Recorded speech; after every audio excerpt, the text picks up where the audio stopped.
Hello, everyone. I am back with another episode of Weekend Watch. The industry severely underestimated the power of Twisters because prior to the opening weekend, they were predicting around a $50 million opening weekend, which is an okay number. It's kind of safe, to be honest, because it's not a horrible opening. You know, Twisters is going to make money. However, considering the genre of film that it is, it's not really the best number either. But Twisters completely blew that number away because in its opening weekend, Twisters made $80.5 million. So why the $30 million difference in its favor? I do have about 3 theories. Comment down below and let me know your own personal theories if they do differ from mine. But theory number 1 that I have is simply the love of the original film. It definitely carried over to the sequel. Now, really, this movie Twisters is a sequel to the original film in name and concept only, because these two movies really are not connected. But because a lot of people love the first movie, like I do, it's my personal motorcycle again. It's my personal favorite disaster film of all time, and I know a lot of other people probably feel the same way that I do. So the love of that film, the intensity, the way you felt in the movie theater when you saw that for the first time, that definitely carried over to the second film. Also, theory number 2 that I have is the void of the genre. This is a disaster film, and I don't think we get a lot of those these days. And disaster films are great movies to watch in the middle of summer. It's the perfect time to release these movies. So that is theory number 2. It filled a void that was there. And then theory number 3 that I have, the perfect release timing. Right in the middle of summer, in the middle of July. Parents are off from work. They're vacationing. Kids are still out of school. No one is in the mode yet of back to school shopping and worried about other things and getting ready for the fall season. You're still in the middle of summer. You're having fun. So that way you can go and check out Twisters with your family, with your friends, with your popcorn, your soda, escape the heat because we've been having a massive heat wave lately, and sit in a cold, dark theater for 2 hours and have a great time. So all those factors, the nostalgia, the timing of the release, and also, what was the third one? The genre. I almost forgot the third one. And the genre. All of those factors all work together to just put Twisters over that 50 million with a fantastic $80.5 million opening weekend. Now, a lot of you are probably wondering or saying that Twisters is going to fall off because this coming Friday is Deadpool and Wolverine, one of the most anticipated movies of the summer, of the year, in fact. So it's going to fall off, right? I don't think so. I think it's definitely going to decrease, but I feel like it's going to be able to stand its own, or hold its own. Hold its own. I feel like it's going to hold its own against Deadpool and Wolverine, because let's not forget that Deadpool and Wolverine is rated R, and not everyone can go and see that. So if, obviously I'm talking about children, teenagers, things like that. So if they're not able to get in to see Deadpool and Wolverine, then they're probably going to go and check out Twisters. So Twisters is going to be great counter programming to Deadpool and Wolverine. So I feel like Twisters is going to hang around for a little bit. It's not going to drop off completely right away. It's going to hang in there and continue to make more money. And I'm just happy that we have another movie success in July.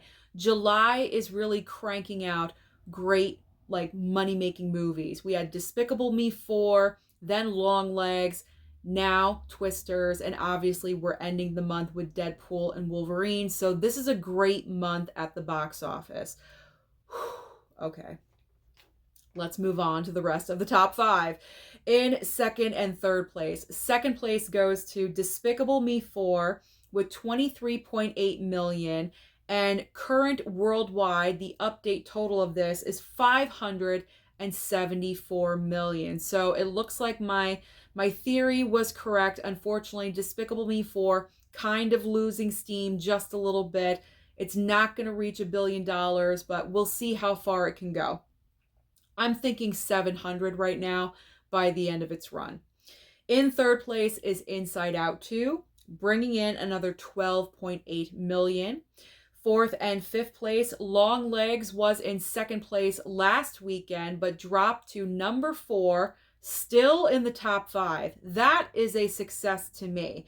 So Long Legs, fourth place, $11.7 million, but domestically, I did not see a worldwide total for Long Legs, so I could not give you that. But just domestically, Long Legs has brought in $44 million. That is quite impressive. That is a great number. And like I said, that's just domestically and not worldwide. So clearly it is more than that. So Long Legs is doing extremely well. And rounding out the top 5 is A Quiet Place Day 1 with 6.1 million. So what is new at the box office this coming weekend? Well, we all know what's coming. I already mentioned it. However, there are 3 other smaller options for you. Obviously, starting off with our main big new release is Deadpool and Wolverine. The time has finally come. I feel like we've been talking about this movie for so long, highly anticipating it, and it's finally here. Now, the industry, you know them and their predictions. I was just talking about it. But the industry is predicting, going off of pre-ticket sales, going off of sales, they are saying that Deadpool and Wolverine should pull in between $160 and $165 million in its opening weekend. And if it manages to do that, I'm starting to flub up. I'm sorry. The mouth does not want to work today. Let's try this again. The industry is predicting between $160 and $165 million. If this movie manages to pull that off, that will be the highest of the year, and also for an R-rated movie. So we will see what happens with that one. I'm predicting, I wouldn't be surprised if it was a little bit more, to be honest, because personally for myself, I would love to go and see this movie on Friday, but I'm not, because pretty much every single showing is almost sold out. Everyone is going to check this out, like at noon until midnight. Every single showing is completely sold out, and that is too many people for me. There are a couple of chairs here and there, but I don't like to be crowded with a bunch of people, so I'm probably going to go the following Monday, as long as everything works out with my schedule. But I'm predicting a huge number. 170? Dare I say 170? I'll just say 170. 170. That's my own personal number for Deadpool and Wolverine for the opening.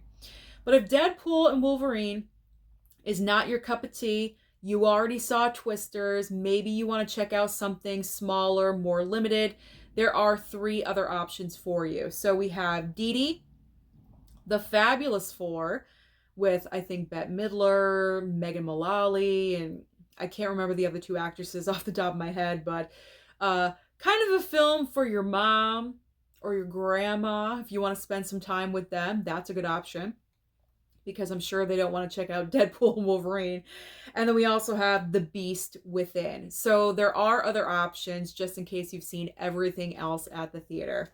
Now, what is on streaming this coming week? Because as I always say, there's always options on streaming for you, and not as much as last week. Last week, I felt like every single streaming service had a large, big new release. But this week, we got some stuff. But you won't be overwhelmed. So over on Netflix, we have Ghostbusters Frozen Empire, and that is debuting tomorrow. So if you did not see that in the theater, you didn't pick up the physical media for it, you wanted to watch it first, then tomorrow on Netflix is your day. And then also at the end of this week, Wicked Little Letters is debuting. And I think I'm going to check that one out. I was kind of thinking about it when it went to theaters for a couple of weeks. It is starring Olivia Colman. I do enjoy Olivia Colman. So I think I may check this one out. Who knows? Maybe it's a great movie and it's underrated. Racetrack. I do not live on a racetrack, guys. I feel like it's the Daytona 500 out there. All right. But it's a nice Sunday. People are on bikes. All right. So Ghostbusters Frozen Empire and Wicked Little Letters. That's on Netflix. Now, moving over to Max, we have the premiere of Knox Goes Away. This is the film starring Michael Keaton. I also believe he directed the movie as well. I may check this one out too. It recently came out on physical media, but it was one of those titles you just don't want to take the gamble on, so I want to play it safe. I'll watch it on streaming first, and it's landing on Max, so I think I'll check it out. It seems like a one-time watch for me, so because of that, I'm going to stream it. Hulu has the debut of Sleeping Dogs with Russell Crowe. I don't know. I'm not really sure if I want to check out this movie or not. I'm not sure what it's about. I'd have to read about it, the information, but maybe I'll check out that one. Over on Amazon Prime, we have Bob Marley, One Love. Now, if you did not see this over on Paramount Plus, maybe you don't have Paramount Plus or you missed it at the theater. If you do have Amazon Prime, now is the perfect time for you guys to check that movie out. Great biopic. And finally, ending on Apple TV Plus, we have Time Bandits. So that is everything happening at the box office and also on streaming. So comment down below and let me know, did you go and check out Twisters this past weekend? If you did, which movie do you love more, the original or the sequel? Don't forget to like and subscribe before you leave, and I'll see you next time.